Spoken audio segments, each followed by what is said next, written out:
సమస్య. ఇప్పుడు ఇంకా కొంతమంది ఎక్కడో అధికారులు పోలీసుల్లో కూడా చాలా మంది వైసీపీకి అనుకూలంగా వ్యవహరిస్తున్నారని చెప్తున్నారా? ఎగ్జాక్ట్లీ అంటే చాలా మంది ఎమ్మెల్యేలు సర్దుకుపోతున్నారు, కొంతమంది ఎమ్మెల్యేలు సర్దుకుపోవట్లేదు. ఈ మండిపల్లి రామప్రసాద్ రెడ్డి అంటే మినిస్టర్ వైఫ్ అప్పుడు మాట్లాడింది, ఈ ఈ పోలీస్ అధికారి, అక్కడ ఉన్న పోలీస్ అధికారి పార్షియాలిటీ తోటి ఇంకా వైఎస్ఆర్ కాంగ్రెస్ పార్టీ అధికారంలో ఉన్నది అని ప్రవర్తించడం వల్ల వచ్చింది. మీరు ఇంకొకటి గుంటూరు ఎమ్మెల్యే గురించి చెప్పారా, హస్బెండ్ గురించి, మాధవి వారి హస్బెండ్, అది కూడా అంతే. అది కూడా ఆ టైంలో ఆయన వచ్చి చెప్పుకున్నాడు, నాకేమి అక్కడ లేదండి, నేను లాస్ట్ మినిట్ లో వెళ్ళానండి, ఆ ఇష్యూతో నాకు సంబంధం లేదండి అని. ఈ విషయాలు ఇట్లా ఉంటే కొలికిపూడి శ్రీనివాసరావు విషయం మాత్రం డైరెక్ట్ గా పార్టీ వాళ్ళ అప్పటి వరకు పోరాటం చేసి వైఎస్ఆర్ కాంగ్రెస్ పార్టీని గద్దెదించిన ఎవరైతే ఈ కీలకమైన తెలుగుదేశం పార్టీ నాయకులు కార్యకర్తలు ఉంటారో వాళ్ళకి వ్యతిరేకంగా పనిచేశాడు అనేది ప్రధానమైన ఆరోపణ. ఇది రావటం దురదృష్టకరం. కొలికిపూడి శ్రీనివాసరావు అంటే ఆయన ఏదో డబ్బులు తీసుకున్నాడు, లంచం తీసుకున్నాడు అంటే నేను నమ్మను, వ్యక్తిగతంగా నేను నమ్మను. ఎందుకంటే ఫైర్ బ్రాండ్ గా ఉండే నాయకుడు ఎవడి దగ్గరికి కూడా ఇట్లా లంచం తీసుకొని వెళ్ళరు అనేది ఒక జర్నలిస్ట్ గా నా నమ్మకం, అంతే. అది తప్పు కూడా కావచ్చు. కొలికిపూడి శ్రీనివాసరావు విషయంలో హై హ్యాండెడ్ గా ప్రవర్తిస్తున్నాడు అనేది ఇప్పటికి చాలా సార్లు ఎస్టాబ్లిష్ అయింది. పత్రికలలో ఏమైనా వార్తలు వస్తే దాని వల్ల మనం హర్ట్ అయితే మనం చక్కగా, మనకి తెలియని పత్రికలేమీ కాదు కదా, మనకి తెలియని వ్యక్తులేమీ కాదు కదా, వాళ్ళతోటి మాట్లాడి ఇదండి కరెక్టు, ఇది వాస్తవము, ఈ విధంగా జరిగింది అని ఎక్స్ప్లెనేషన్ ఇచ్చుకోవాలి.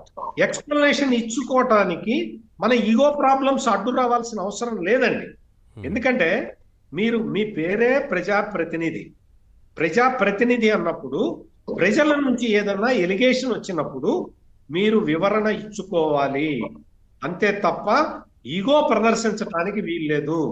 ఈగో ప్రదర్శించిన నాయకులందరూ కూడా కాలగర్భంలో కలిసిపోయారు. వాళ్ళని చూసి, అది కూడా ఎప్పుడో ఒక 20 సంవత్సరాల కిందటో 30 సంవత్సరాల కిందటో జరిగిన విషయం కాదు, లేటెస్ట్ గా ఈ ఈగో ప్రదర్శించిన నాయకులందరూ కూడా డిపాజిట్లు కూడా దక్కించుకోలేని స్థితిలో ఓడిపోయిన పరిస్థితి మనందరం చూసాం. అందుకని మార్పు అనేది అవసరం, అంతే కదా. ఏం చెప్పినా మార్పు అనేది అవసరం వారిలో, అంతే కదా.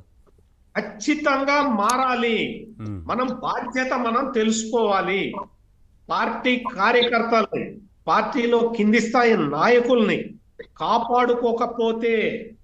కాపాడుకోకపోతే మన మనుగడే ఉండదు అనే విషయాన్ని, Telugu Desam party cadre based party అండి, లీడర్ బేస్డ్ పార్టీ కాదు.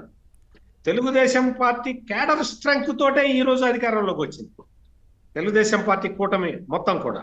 అంటే ఎందుకు చెప్తున్నానంటే తెలుగుదేశం పార్టీలో కార్యకర్త, కింది స్థాయి కార్యకర్త గాని నాయకుడు గాని ఏదైనా వచ్చి చెబితే దాన్ని వినాలి, పాటించాలి, అనుసరించాలి. కరెక్ట్.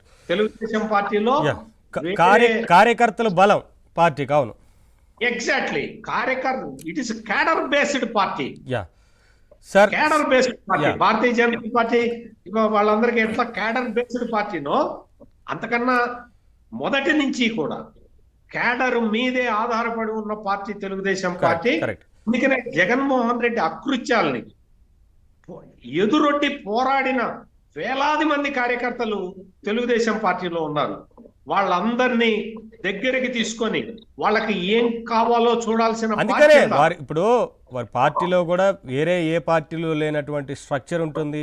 కార్యకర్తల సంక్షేమం కోసం పాటుపడుతూ ఉంటారు. ప్రతి సందర్భంలో కార్యకర్తలు ఎక్కడ కూడా ఇబ్బందులు గురి చేయరు. ఎందుకంటే వారి సంక్షేమం కోసం కానీ ఆ పార్టీ స్ట్రక్చర్ కూడా అంత ఇతర పార్టీలతో పోలిస్తే కొంచెం డిఫరెంట్గా ఉంటుంది. ముందు నుంచి కార్యకర్తల పార్టీ కాబట్టి తెలుగుదేశం పార్టీ కార్యకర్తలు ఎటువంటి వాళ్ళు అంటే వాళ్ళు మనకి పని జరగకపోయినా పర్వాలేదు, మన తెలుగుదేశం ప్రభుత్వం అధికారంలో ఉండాలి అని ఆలోచించే వాళ్ళండి.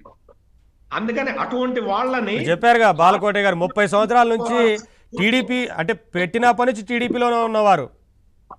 ఎగ్జాక్ట్లీ తరతరాలుగా తెలుగుదేశంలో ఉంటున్న వాళ్ళు చాలా మంది ఉన్నారు. యా సార్ శ్రీనివాసరావు గారు